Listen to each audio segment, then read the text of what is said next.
Conferência de imprensa com o Martin Damm, apurado para as meias finais aqui no Indoor Oeiras Open. Martin, congrats, another good win for you, another one against João. Yeah. Your first thoughts after this win, please? Yeah, I thought it was a very good match for me overall. From the very first point until the last, I knew it was going to be very tough playing here in Portugal against him. And beating a player like he is 2 times in a row is definitely not easy. I thought we had a good battle in Slovakia at the end of last year, and I knew coming into this match it was going to be probably a little harder. So very happy to get through in straight sets. It's been a nice way to start the season for you, obviously. Your first tournament of the season, good conditions for your tennis, but how are you feeling on court? Yeah, I feel great. I had a long preseason, a lot of physical work for my body.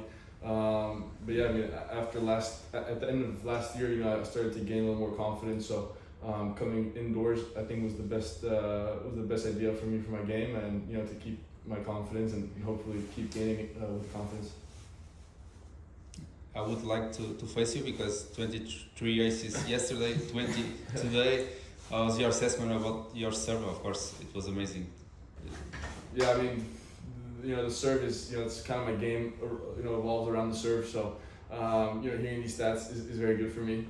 Maybe not every match is going to be like this. I know that, but like today, I mean, I put a lot of pressure on João in his service games, and that's exactly what I want. I want quick service games on my end and make them work for their service game. So, the game plan.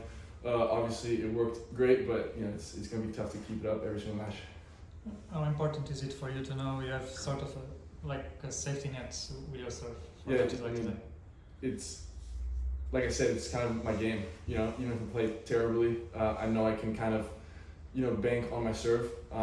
And with my style of game and my height, there's going to be a lot of matches. They're going to be 7-5, 7-6. I might even lose a few breakers, but on the worst day, I would like to think I can get it to a breaker no matter what. And then, in a tiebreak, it's 50-50 who wins majority of the time. So for me, every match, I go in with confidence that I can at least get it to a breaker with my serve.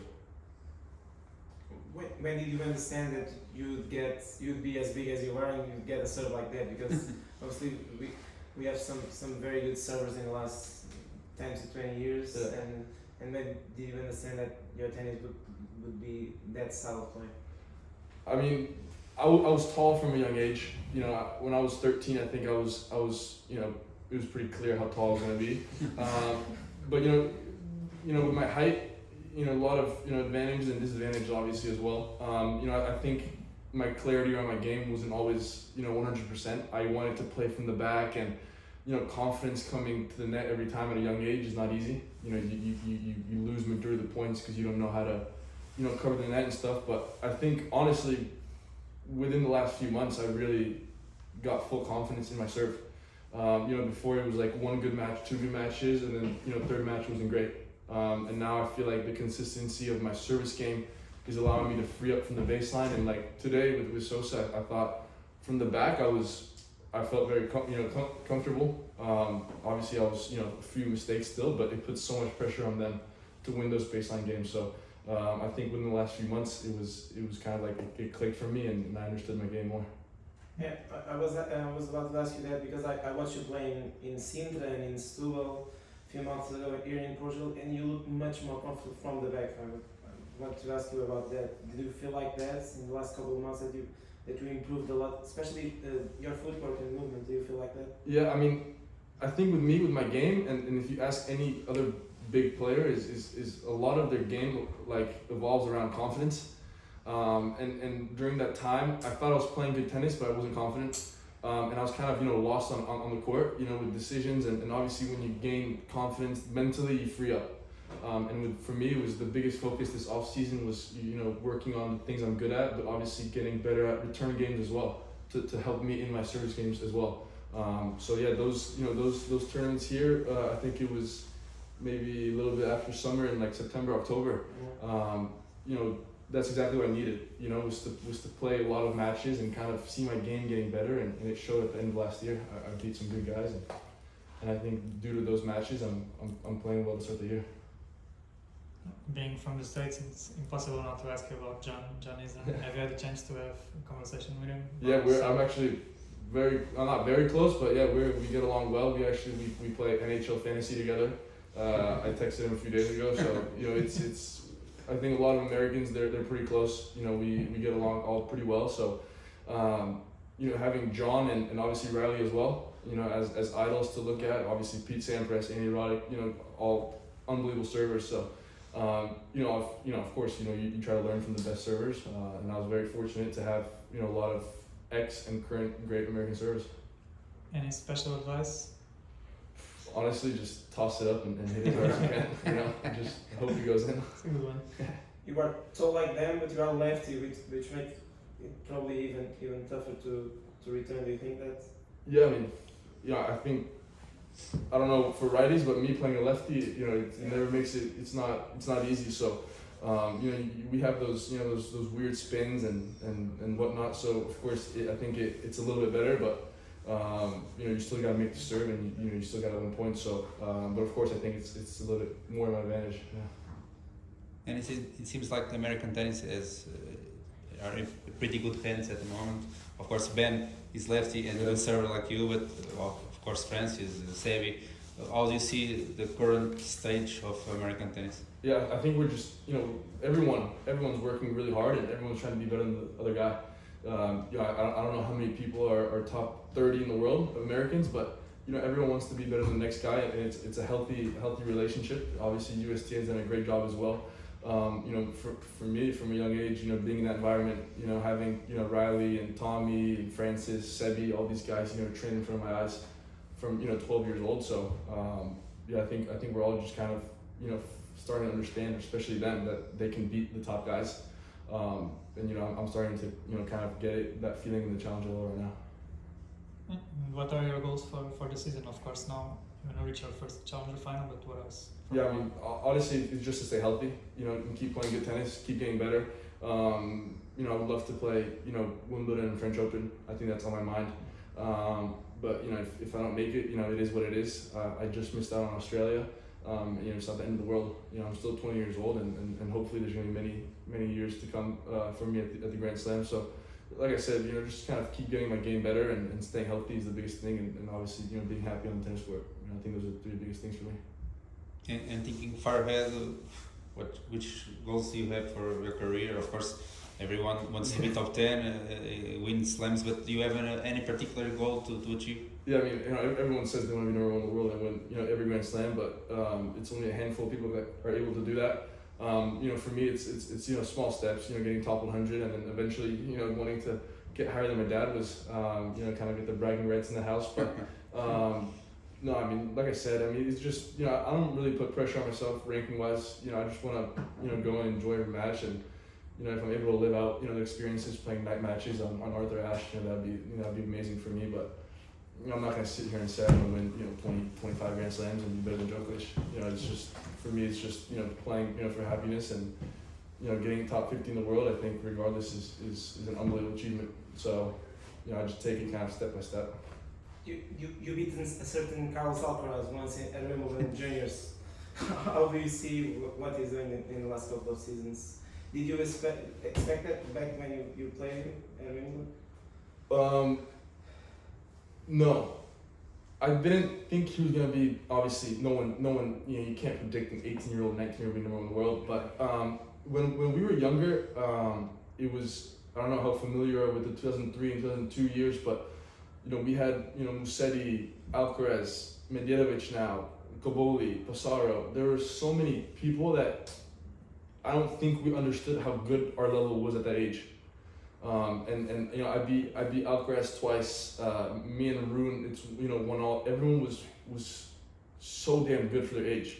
And Alcaraz I think was the first person to have success at higher level. You know we were all doing very well in juniors and you know occasionally a future, but he was already playing with you know semis, challengers, you know pretty consistently. So when I was playing him, no, I didn't think he was gonna be this good, this early. But you could obviously see. I mean, you know, you don't have Ferreira as your coach. You know, just for you know shits and giggles. You know, it's obviously they believed in him, and no, it's amazing. It's huge inspiration, and you know, it's funny that I was able to beat him twice. You know, because who knows what the score would be now? But no, I'm really happy for him. He's first, he's an unbelievable person, and second, his tennis is it's silly. And what about your father? How big it was for you to have a Grand Slam champion in your house as a role model, as a teacher? How big it was for you? I mean, I think it's pretty safe to say that without him, I wouldn't even be playing tennis. You know, from a young age, you know, all the memories that my brother and I have had, you know, going to tournaments with him and consistently wanting to play tennis. You know, it was never like, look, just because I'm a tennis player, you have to play tennis. You know, we played multiple different sports and we all, you know, my brother and I, and then now my sister as well, we all kind of just, you know, followed our own path in tennis. And, you know, to have him, you know, at the household is you know, it's amazing because he doesn't put any pressure on me. He's like, look, if you want to play this, then, you know, commit to it. If you don't, then you commit to something else, you know, and whenever I need help, you know, he's always there. So, you know, it makes it a lot easier for me, you know, in the tennis world, for sure. He doesn't travel with you? No, he would travel a few times. I mean, he's been to US Open recently, but no, he does his own thing at home, and you know, I do my own thing. And if it works, it works. If not, it doesn't. You know. You played against many great players, including Federer and Basel, of course. Who would you like to face in the near future from the guys on top? I mean, I would love to, you know, witness Rafa and Clay, obviously, and Novak, you know, at the peak of the game. But honestly, like Alcaraz and Holger, you know, I just want to see, you know, how far off I am. Obviously, sometimes it's easier to play these better guys because you have no pressure. But I really want to see like what it's all about. You know, I want to see like where I'm really lacking, because I think, you know, against these top guys you get exposed easily, but you learn easier as well. Mm-hmm. You know, sometimes at the challenge level maybe it's not so easy to learn. So I would want to play these top guys. Look, if I lose 6-1, 6-1, at least I know where I'm truly at and where I need to work on. You know, so you know, of course, you know, I want to play Rafa, I want to play Novak, but at the same time, I want to play guys my age. And see these guys, you know, Hamad Milojevic, Kaboli, these guys that I was very close with that are now top 100, to kind of, you know, see what's just missing in my game. I think that'd be pretty cool for me to do. And when you grew up, who's the player that you look up to? Who's your idol when you start to play tennis? I mean, Rafa, always Rafa, just being a lefty. You know, I love watching him play. I bought, you know, all his Nike outfits when I was little, and you know, tried doing everything the same he did. But also, you know, I think Andy Roddick was pretty inspiring for me. I think he's not talked about enough and not given enough credit. You know, just the era he played in and what he all was able to achieve. You know, as an American, you know, I mean, you know, winning, you know, whatever he won as an American, it hasn't happened yet. So I think he's someone that I always looked up to as well. He was tremendous for American, you know, tennis. You have been pretty successful in Portugal, fourth semi-final here, I believe. Are you enjoying another time here in Portugal? Yeah, I actually, you know, I love it here. I think everything is, you know, good about this country. You know, great soccer. We went to, you know, Sporting last time we were here. We were gonna go to Benfica last night. We actually got tickets from a Czech player, but it was late and it just made, you know, more sense for me to stay in. But food's good and it's unbelievable how many tournaments this country has. You know, it's pretty cool to see. You know, the US is obviously a bigger country, and you know, it seems like, you know, what they're doing here in Portugal is amazing. You know, they've had, you know, pretty good players, but now, you know, with the young guys coming up as well, I think it's, you know, a lot of it is due to them having just so many tournaments here.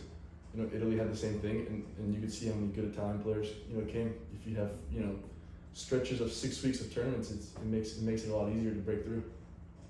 Are you planning to play those 25s or just challenges for the? No, I want to play just, you know, just challengers. As long as I'm, you know, playing well. Obviously, if I need to go back down to 25Ks, then I will. But yeah, we just see it, you know, where I'm at. You know, after each month, obviously with the point change, Yeah. it's a little bit different now. So maybe if I'm, you know, battling for a Grand Slam and I need to go to play 25K, of course I will. But ideally, you know, you want to do well in challengers. That's where the points end up, you know, mattering. But of course, if you win a 25K, you get 25 points.